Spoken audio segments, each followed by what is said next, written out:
ambiguity of some of its characters, there is perhaps no one more ambiguous than the archangel known as Michael. Yet despite his minuscule presence in the Bible, Archangel Michael has cultivated a massive devotion from not only those from the Christian faith, but also the Jewish and Islamic faiths as well. Given that خزانه ما، حساب ما، بودجه ما خالی هم باشد، خدا شاهد است احمدی نژاد با دولت حاضرند بیان اینجا کارگری کنند و کلنگ بزنند تا لرستان آباد شود. Stories and legends originating from both Jewish and Islamic texts to give you an unbiased and hopefully more complete picture of who Archangel Michael really is, as well as what he means to people today.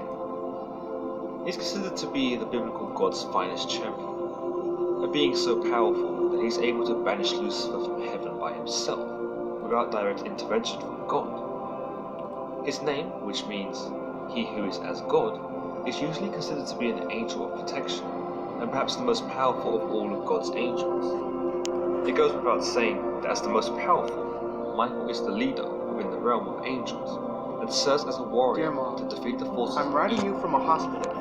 Don't worry, Mom. I'm okay. But did you know that Archangel Michael but the doctor says I'll be up in no 6 times in the Bible? But that's not what I had to tell you. He's mentioned 3 times Something in the Old Testament. happened to me that I don't dare tell anyone else merely for fear mentioned of by another disbelief. But I have to tell you, the one person I can confide in, though even you may find it hard to believe. You remember the prayer to St. Michael that you taught me to pray when I was little? Michael, Michael of the morning. Before I left home for Korea, you urged me to remember this prayer before any confrontation with the enemy. But you really didn't have to remind me, Mom. I've always prayed it. And when I got to Korea, I sometimes said it a couple times a day while marching about the weather when we were advancing to meet the enemy. He broke the silence between us, and I looked to see who it was. It was a big fellow. The Marines were told to move forward to scout for commies. It was a really cold day. As I was walking along, I perceived another fellow walking beside me, and I looked to see who it was. It was a big fellow, a Marine about 6'4", built proportionally of the company, and broke the silence between us. Chilly today, isn't it, to meet the enemy? He chuckled too, softly. I thought I knew everyone in my outfit, but I've never seen you before, I continued. No, I've just joined. My name is Michael. Really? That's mine too. I know.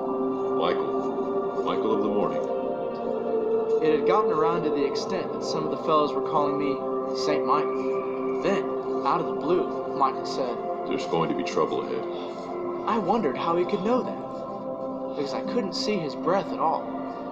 Just then, it started to snow heavily, and soon it was so dense, I could no longer hear or see the rest of my unit. I got a little scared and yelled, Michael! Then I felt a strong hand on my shoulder and heard his voice in my ear. It's going to clear up soon. Bullets were spurting all over the place. Mom, there was just no way those commies could have missed at that short distance. I jumped up to pull them down, and then I was hit. Someone was laying me down. Strong arms were holding me and laying me gently on the snow. I opened my eyes, and the sun blazed in them. Michael was standing still, and there was a terrible splint on me. Right up to the last moment, I saw him there as I fell. Son, you're the only Michael in my unit. I handpicked all you fellas, and there's only one Michael. You. And son, you weren't walking with anyone. I was watching you because you were far off from us and I was worried. Now tell me, son, how did you do it? It was the second time he had asked me that, and I found it irritating. How did I do what? How did you kill those 7 commies? There wasn't a single bullet fired from your rifle. What?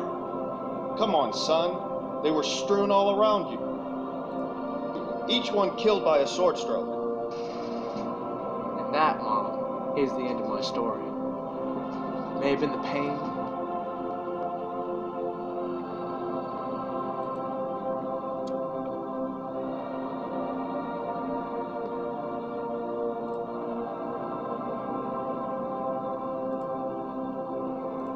Of more than 1 million miles per hour or 1.6 million kilometers per hour. These winds can affect our planet's magnetic field and create something known as space weather. Space weather is the energy that courses through space and can impact or even destroy our satellites.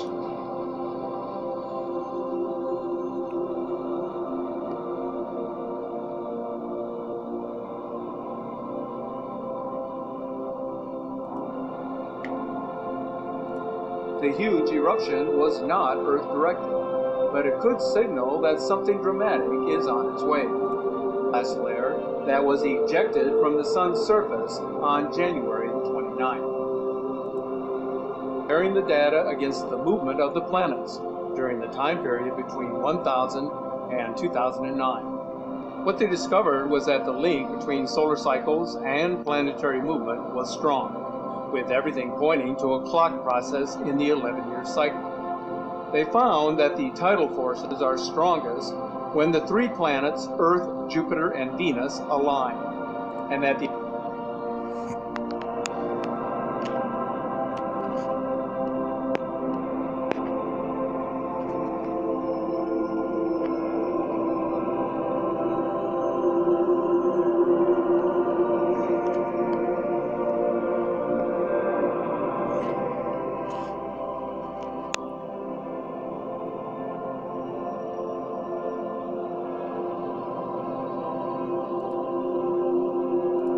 swarms of earthquakes that would produce distinctive primary waveforms on seismographs as a result of rocks fracturing.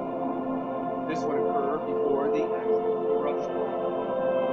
The caldera would experience a long and continuous vibration. Magma will quickly move through the open spaces, vibrating the walls of the conduit and producing a rumbling signal called a harmonic tremor, which increases in pitch as the eruption nears.